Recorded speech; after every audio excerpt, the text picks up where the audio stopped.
আজ বাংলার নববর্ষ, গোটা রাজ্য জুড়ে যেন উৎসবের আবহ। কিন্তু যারা চাকরি হারিয়েছেন তাদের কাছে নতুন বছরের এই সকাল যেন রাতের চেয়ে অন্ধকার।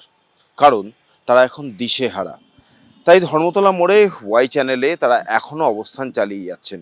চাকরিহারা শিক্ষক শিক্ষিকা এবং শিক্ষাকর্মীরা লাগাতার তাদের আন্দোলন অবস্থান চালিয়ে যাচ্ছেন চাকরি ফিরে পাওয়ার জন্য।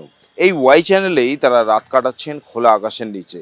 আর এইখানে বসেই বাংলা নববর্ষের প্রথম দিন তারা পালন করছেন খুশি নয়, দুঃখে। আমি একটু ছবিটা দেখাতে বলবো আমার সহকর্মী সন্দীপকে।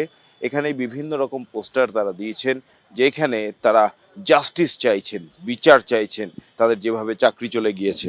শুধু তাই নয়, তার পাশাপাশি এখানে একটা বাক্স রাখা হয়েছে।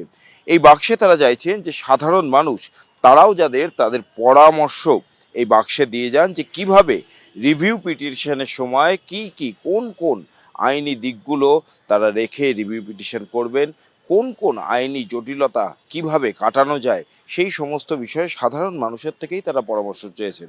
এবং এখানে খোলা আকাশের নিচে রোদ ঝড় জল মাথায় নিয়ে তারা এই আন্দোলন চালিয়ে যাচ্ছেন, অবস্থান চালিয়ে যাচ্ছেন। এবং অন্যদিকে এই আন্দোলনকারী চাকরিহারা শিক্ষক শিক্ষিকা এবং শিক্ষাকর্মীদের মধ্যেই কয়েকজন তারা ইতিমধ্যেই দিল্লি রওনা দিয়েছে। আমাদের জন্য নববর্ষ ঠিক নববর্ষ নয়। আমরা চেয়েছিলাম যে একটু স্কুলে ফিরে যেতে। তো আমাদের সুপ্রিম কোর্টের যে অর্ডারটা বা জাজমেন্টটা এসছে তাতে আমরা খুবই হতাশ। কিন্তু আমরা এখনও আশায় আছি যে আমরা রিভিউ পিটিশনে জিতে আমরা আবার স্কুল জয়েন করব। আর এই শুভ কথাটা প্রত্যেক জায়গায় কাটা রয়েছে, সেগুলো কেটে দিয়েছে।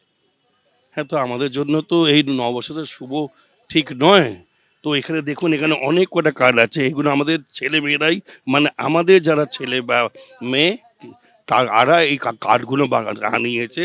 আবার আবার এখানে স্টুডেন্টরা আমাদেরকে অনেক কটা কার্ড পাঠিয়েছে। তো আশা করছি যে আমরা আবার স্কুলে এরকম করে ফিরে যাব, আইন মাফিক আমরা ফিরবো আর সসম্মানে ফিরবো। আর এসএসসি দপ্তর থেকে নাকি শিক্ষা দপ্তরে একটা যোগ্যদের লিস্ট গিয়েছে, হ্যাঁ, কিন্তু মাঝখানে আবার একটা ঘটনাও দেখলাম যে এতদিন যাদের সাদা খাতাটা আমরা দেখতে পেতাম, ফাঁকা ওএমআর সিটটা দেখতে পেতাম, সেই ফাঁকা ওএমআর সিটের মুখগুলো কারা তাদেরকে দেখতে পেতাম না। কিন্তু কাল থেকে দেখছি যে আরেকটা অংশ আছে যারা আনটেন্টেড টিচার বলে রাস্তায় নামছেন এবং তারা নিজেদেরকে বলছেন যে না, এখনও তো প্রমাণ হয়নি, তো কে যোগ্য কে অযোগ্য কী করে বুঝবে। সবটাই প্রমাণিত সত্য, কোনো কোনো রকমের অযোগ্য যোগ্যতার মানে মিলিজুলি ব্যাপার নেই। এখানে যোগ্য আলাদা, অযোগ্য আলাদা, বৈধ আলাদা, অবৈধ আলাদা, এটা পুরো সেপারেশনের মধ্যেই আছে। চুরি করার পর চোরও যে রাস্তায় নামে, সেই নচিকেতার গানের মতো, তা আমরা প্রথম সেগুলো এখন দেখছি।